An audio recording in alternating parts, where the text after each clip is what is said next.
Bonjour à tous, bienvenue c'est Angie, on se retrouve pour une nouvelle vidéo avec des conseils pour débuter les oracles. Alors dans la vidéo précédente, je vous ai posté des conseils pour choisir, pour acheter votre jeu. Ici on va voir comment le purifier, comment tirer les cartes tout simplement. Et notamment comment utiliser un journal de tirage et quel est son intérêt. Alors on est parti.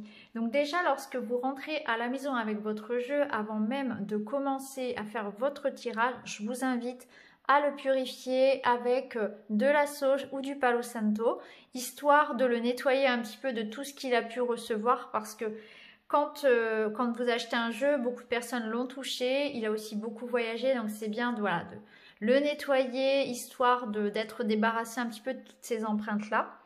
Ensuite, eh bien, je vous invite à, donc, bien sûr, regarder par exemple toutes les cartes. Donc, regardez votre jeu, imprégnez-vous. Alors, celui-ci, je le prends à l'envers, excusez-moi. Regardez votre jeu, imprégnez-vous de chaque carte pour déjà avoir un premier ressenti, pour vous familiariser avec votre jeu et voir déjà comment pour vous, ça vibre chaque carte, chaque illustration. Ensuite, vous pouvez comparer votre ressenti, bien sûr, à ce qu'en dit l'auteur. Donc, aller chercher dans le livret pour chaque carte la signification et voir à peu près si vous étiez vraiment très près de ce que l'auteur avait envie de dire, ou bien si vous avez une autre vision des cartes. Et surtout, si c'est le cas, eh bien, rassurez-vous, c'est très bien, c'est normal, parce que l'auteur, déjà d'une part, ne peut pas tout dire vis-à-vis d'une carte dans un livret, et que le jeu, il est aussi pour développer votre intuition. Vous allez créer un lien avec votre jeu, et ça va être aussi l'objet du journal de tirage, parce que ça va vous permettre de voir comment, pour vous, ce jeu, vous allez vous l'approprier, et il va se révéler différent peut-être pour vous que pour une autre personne. Et c'est ça qui est magique avec le jeu, c'est le lien qu'on va créer ensemble. Alors, je vous avais expliqué que déjà, quand on choisissait son jeu, il y avait des jeux qui étaient dits prédictifs, d'autres jeux qui étaient dits de guidance. Alors, le prédictif, pour rappel, c'est tout ce qui va vous annoncer un événement précis, c'est-à-dire quelque chose qui va vous arriver. Donc, par exemple, vous allez recevoir un message, vous allez avoir un contrat, vous allez rencontrer une personne, avoir un rendez-vous, etc. Et puis, de l'autre côté, vous avez des jeux dits de guidance. Donc, la guidance, ça va être plutôt un conseil, plutôt un message. Donc, ça va être d'autres jeux. Donc, par exemple, des jeux de guidance, vous avez ces petits jeux-là qui sont très très bien, où tous les jours, vous allez avoir voilà, une réflexion apportée, par exemple ici, avec un petit animal, où vous avez un petit conseil. Mais ça peut être bien sûr d'autres jeux. Après, certains jeux font très bien les deux, pardon. Donc, par exemple, celui-ci, l'Oracle Atlantis, eh bien, il sert à la fois de prédiction et à la fois de guidance. Donc ça, après, il y a des jeux qui font tout à fait les deux. Mais certains font vraiment que l'un ou que l'autre. Donc ça, c'est important de le savoir, mais j'en parlais déjà dans l'autre vidéo. Donc, en jeu prédictif très connu, vous avez notamment l'Oracle G, l'Oracle des miroirs. Et moi, j'utilise particulièrement le Petit Lenormand, qui lui va m'apporter vraiment un événement pour ma journée. Ensuite, en guidance, eh bien, vous pouvez utiliser n'importe quel jeu finalement. Vous avez des jeux de guidance avec des anges, avec des fées, avec des animaux, peu importe, vraiment prenez ce qui résonne pour vous. Ça n'a pas d'importance. Donc là maintenant, on va voir un petit peu finalement comment se tirer les cartes, par exemple, au quotidien. Donc là, ici, ce sera pour une méthode de tirage au quotidien. Dans d'autres vidéos, on ira voir d'autres méthodes. Donc ici, ce que je vous invite à faire, c'est donc par exemple faire votre tirage, donc prendre un petit moment au calme, prévoir au moins 10-15 minutes pour être tranquille. Vous créez une petite ambiance sympa, donc vous allumez une petite bougie. Vous pouvez mettre une petite musique douce qui vous parle, une musique en 432 Hz par exemple, ou peu importe, quelque chose voilà, qui vous mette dans un état de bien-être. Créez-vous un petit espace sympa, ça c'est important aussi. Prenez le temps de faire voilà, cette petite démarche pour vous. C'est un petit cadeau que vous vous offrez chaque matin finalement. Prévoyez donc votre petit journal de tirage. Alors le petit journal de tirage, vous pouvez l'acheter. Je sais par exemple que Célia Mélesville en vend sur son site. Mais vous pouvez aussi prendre votre agenda, ça peut être un petit carnet, peu importe, hein, où vous allez noter votre tirage du jour pour ensuite, vous le verrez, y revenir et puis voilà, comprendre un petit peu le lien que vous êtes en train de nouer avec votre jeu.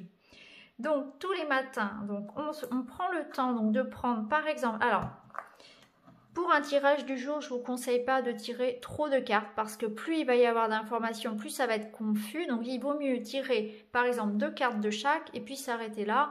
Et pour une journée, c'est suffisant. Donc par exemple, pour cette journée, on va prendre donc 2 cartes du Petit Lenormand. Alors déjà pour mélanger les cartes, alors il n'y a pas de règle spéciale, vous pouvez les mélanger comme vous voulez. Certains utilisent la méthode poker.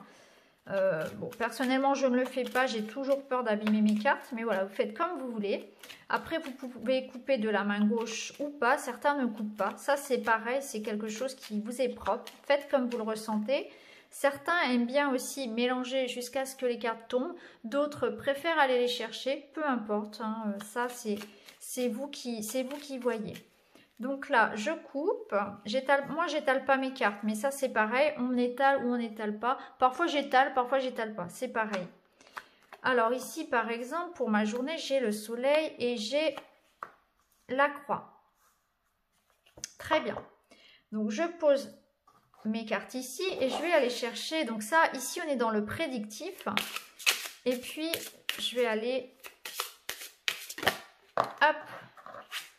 Donc j'ai une carte qui tombe, donc je vais la garder. Et je tire mes 2 cartes de guidance. Même parfois la guidance, j'ai envie de vous dire que souvent une seule suffit hein, pour la journée. Ou alors on peut prendre voilà, une carte de celui-ci et puis une deuxième carte d'un autre jeu. Comme ça, on aura 2 messages de guidance différentes. Voilà. Alors, ici, donc ici on a notre prédiction, donc ce qui va nous arriver. Et ici, on a donc la guidance, donc les conseils. Donc, ce que je vous conseille, c'est déjà de prendre votre petit carnet et de voir déjà comment, pour vous, ça résonne. Qu'est-ce que vous ressentez vis-à-vis de ces cartes? Vous pouvez le noter, déjà dans un premier temps. Et puis, aller chercher ensuite ce que veut dire les cartes, si vous en avez besoin, leur signification vis-à-vis du livret. Et puis vous comparez, comme ça, ça vous permet aussi de faire bosser un petit peu votre intuition, hein, ne serait-ce que pour cette carte qui est très colorée, voir comment cette carte, elle vous parle, qu'est-ce que ça vous évoque, vis-à-vis aussi de ce que vous vivez actuellement, puisque, étant donné qu'on on rencontre tous des situations différentes, ça ne va pas vibrer de la même façon pour chacun.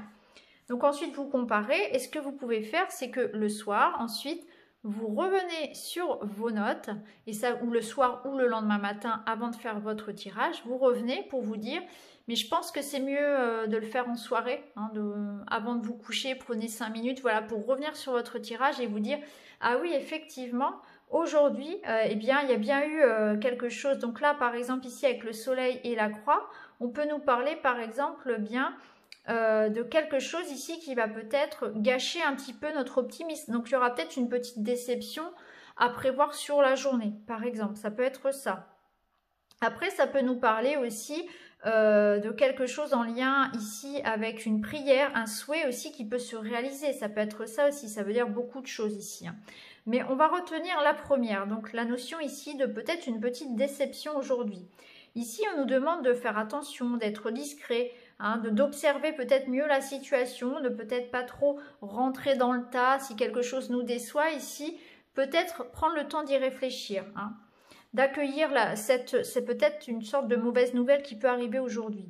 Ici, avec le saumon, on nous dit je peux compter sur mon instinct et mes connaissances intérieures pour me guider sur mon chemin de vie. Donc ça rejoint un petit peu finalement la discrétion de l'hippocampe. Donc vous notez tout ça et puis vous faites le point le soir, vous vous dites eh bien, aujourd'hui, dans ma journée, effectivement, comment ces cartes, est-ce qu'elles ont résonné? Et vous allez vous rendre compte que parfois, les cartes vont résonner différemment. Vous allez vous dire, ah oui, effectivement, il y a bien eu quelque chose comme ça, mais pour moi, la croix, c'était pas une déception, c'était autre chose. Voilà, il y a quelque chose, une sortie au soleil, une invitation au bord de la mer qui a été annulée. Vous voyez, après, ça peut être bien des choses. Hein, ça peut être une brûlure. Je me suis brûlé la main en cuisinant. Vous voyez, il y a vraiment plein de choses qui ça peut vous évoquer plein de choses. Donc c'est pour ça que c'est important de noter, comme ça vous allez vous rendre compte que les oracles ont de nombreuses possibilités et que c'est dommage de s'arrêter à ce que propose le livret parce que il y a énormément de choses et puis surtout vous allez créer un lien particulier. Et aussi l'exercice du fait de noter, ça vous permet aussi d'exercer aussi votre intuition. Donc c'est bien de pouvoir y revenir et c'est toujours sympa aussi d'avoir une trace de ces tirages. Donc ça c'est mes conseils pour finalement le tirage au quotidien. Donc ne tirez pas trop de cartes. Je vous conseille vraiment 2 cartes pour la prédiction. Donc ça peut être 2 cartes du Lenormand, 2 cartes de l'oracle du miroir, oracle G, ça peut être le tarot, Rider-Waite ou Marseille. Et puis après de se tirer 1 ou 2 messages de guidance pour un petit peu vous conseiller, apporter une certaine réflexion sur votre journée. Donc voilà pour les conseils finalement au niveau du tirage quotidien. Donc n'hésitez pas à me dire en commentaire si vous avez des questions au sujet de ce qu'on vient de voir ensemble. Et puis je vous retrouve très vite pour d'autres tutos vidéo. Merci à vous les amis, à très bientôt, bon courage.